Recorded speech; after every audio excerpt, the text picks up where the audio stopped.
I swear this Ariana Grande shit has been keeping me up. I've been homesick. I look terrible. Um, I wrote an essay called It's Okay to Call Ariana Grande a Homewrecker. Anyways, here it is. Why it's okay to call Ariana Grande a homewrecker. So I've been listening to the album, and objectively, musically, it's a masterpiece. But the more I've listened to it and the more haunted I felt and more disturbed I felt, because I'm horrified. And not to be dramatic, even though I am a little bit. I say this as someone whose sister just had a baby a few months ago, and I've seen firsthand just how impressionable a new baby is and how much constant attention from both parents and the impact it has on their growth in their first year of life. And just seeing how vulnerable my sister is. Mothers need a lot of support, and my sister has a loving husband who's also an amazing father, and it's so beneficial to the baby and the mother. Not to say that single mothers can't thrive on their own. It's a major responsibility, and postpartum is no joke. I've seen my sister go through major changes, so the narrative of it's not Ariana's fault and it needs to be blamed primarily on Ethan is false, and I'll tell you why. Yes, he is of primary blame, but I heard this one video where someone said Ariana is incapable of being in power because women are not in power in the patriarchy. Okay, but the patriarchy is not a blanketed statement to everything. Ariana Grande is the powerful one in the dynamic. Her level of star power, financial power, beauty, her voice, she is a walking siren. She can aesthetically and objectively be described as an ideal and damn near perfect in the image of vocal range. Damn near perfect human being. Well, damn near perfect human being in terms of the image that she portrays. She's got it down to a T. And the vocal range she showcases is incredible. So you can't be someone that gorgeous, talented, rich, famous, and not be aware of the power that you have, especially when you enter a room. Someone as new to the industry as him, as desperate to build his career with a desire to look like a king, he is the ultimate bait for someone seeking to be reminded of how powerful they are, like Ariana. So how would you feel meeting someone that powerful? Would you feel short of breath? Would you feel the adrenaline running? And she is showing interest in you. You're introducing her to your wife, letting her hold your baby. He knows why he was awestruck. And she knows very well the powerful feeling that would come seeing a beautiful family be attracted to the father of the family. But yeah, I think she knows, just continuing, she knows very well the powerful feeling that would be to come see a beautiful family, be attracted to the father of the family, and think, wow, if I'm capable of grabbing this one, I am the ultimate choice, especially someone who's gained esteem from doing that to other women. It seems like that's something she thrives off of. That if she was capable of grabbing this one, she probably felt like the ultimate choice. That this guy is willing to leave a baby and a postpartum high school sweetheart for her. Or that is the ultimate choice and a powerful one. I'm sure she gets a major high, and the more danger this added, the more high she got. No matter what she says about the timeline, she met the baby. And she looked at that baby and didn't care about whether or not she would be taking a father away with her power, her money, her beauty, her connections, her voice, her lifestyle, and her attention. People that seek fame are looking for that ultimate feeling of success, and she already achieved that. So this was a level of success to her at a whole new level. The fact that she had a line in a song where she says, and she's right there, and it ain't fair, and break up with your girlfriend because I'm bored. Why would you allow yourself to sing a song about seeing a committed couple wanting a guy and thinking it's not fair that you're not the one that has him? Let's disregard the woman who already has him. Let's see her write a song where she actually humanizes a woman and not one where she has her own God complex. She knew what she did. And the moment I heard her album, especially the song The Boy Is Mine, I was horrified for Lily J. And let's be real about something else. Those of us that grew up watching Monica and Brandy with The Boy Is Mine video, which was freaking iconic. That video ends with two girls agreeing to push the guy away because he's horrible.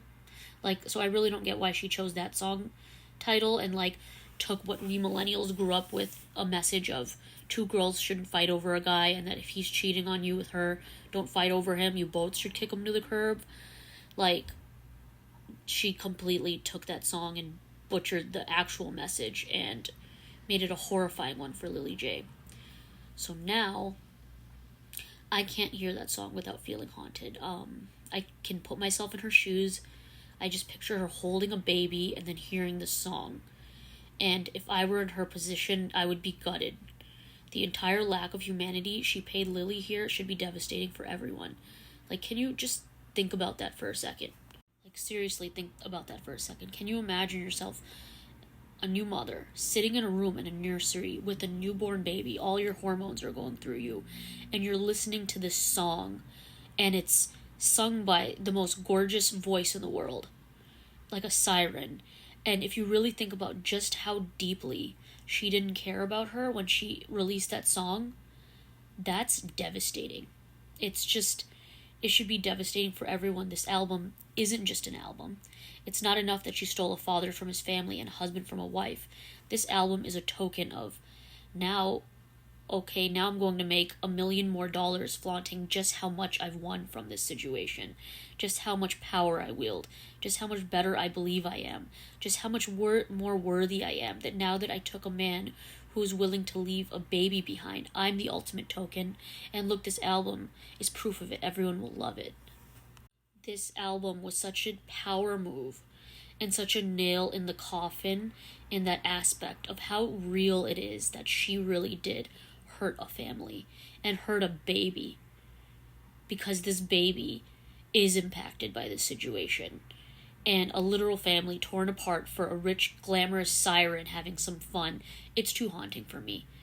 It's too crazy and strange that she would want this album to be out there, considering just how deeply it would affect another woman. Like, where was she ever in her career understanding how she made other women feel in the situations she was in? And with break up with your girlfriend, I'm bored. Like, come on, what message is that for other women? What message is it? It's not enough that she has to be like a walking siren.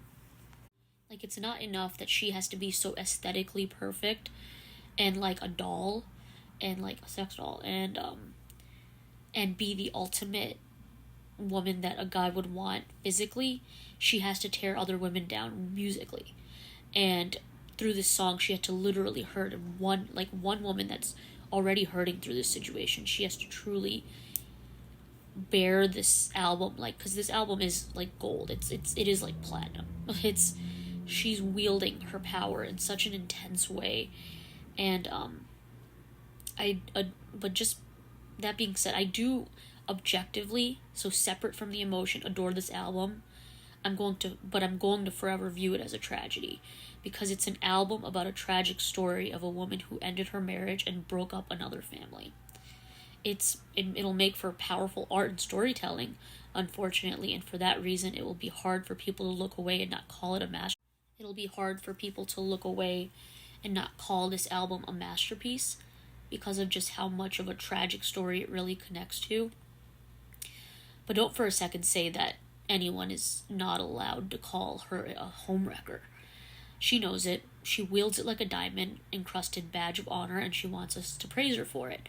This album is the token of that. She says, yes, I am. And Ethan Slater is just a pawn.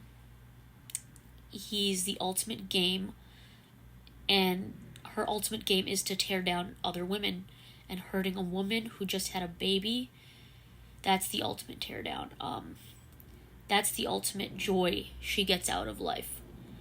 She played Regina George in a music video for a reason. Women should be afraid of other women like this, because it is void of empathy to have this kind of behavior. But the more people raise Lily up and don't take the time to physically hurt Ariana, don't bully her, just recognize and judge her from afar like I am, it's totally fine to call her a homewrecker because she is in a position of power.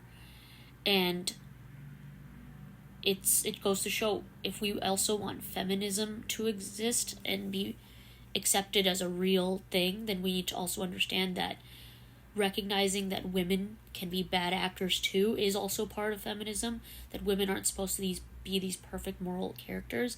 And so being able to call Ariana Grande a homewrecker is recognizing her as a bad moral character who knows exactly what she's doing.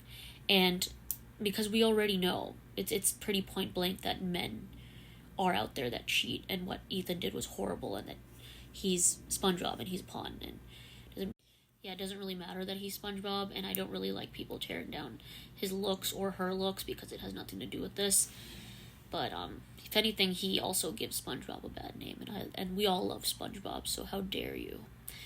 But anyways, yeah, it's okay to call her a homewrecker, and I said what I said. Deal with it. I don't do this, god damn it.